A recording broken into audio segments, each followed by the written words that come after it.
Ladies and gentlemen, mga kaibigan, at nagbabalik muli ang The End Show. At ngayon nga mga kaibigan, nasaksiyan natin ang ilan sa mga kaganapan na napanood natin mula sa ABS-CBN at sa GMA at sa Showtime.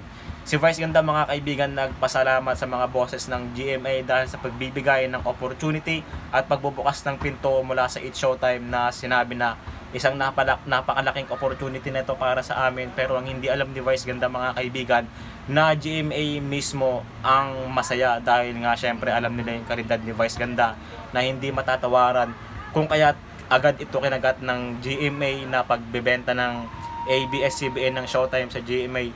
Dahil kung sa ibang tao mo gagawin yung ganitong klaseng uri ng pangyayari na ipagsasanib pwersa mo ang inyong host sa isang programa, ay hindi agad-agad mangyayari yon at napakaraming proseso ang mangyayari. Pero dahil gusto rin naman ng GMA na bilhin ang Showtime o bigyan sila ng plataforma tungo sa kanilang programa, ay agad-agad na nangyari.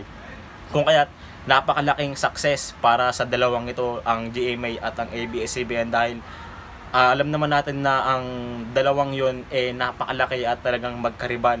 Kumbaga talagang sila lagi yung naglalaban at sakop nila yung buong Pilipinas. Pero dahil sa pangyayaring ito nagkaisa, dahil nga syempre nag-shutdown yung ABS-CBN, at dahil nga ngayon nga na nag-shutdown sila, lumiit yung fans ng It's Showtime. At dahil nga lumiit yung fans ng It's Showtime, kumonti yung views, at syempre yung dating 70% na views ng ABS-CBN na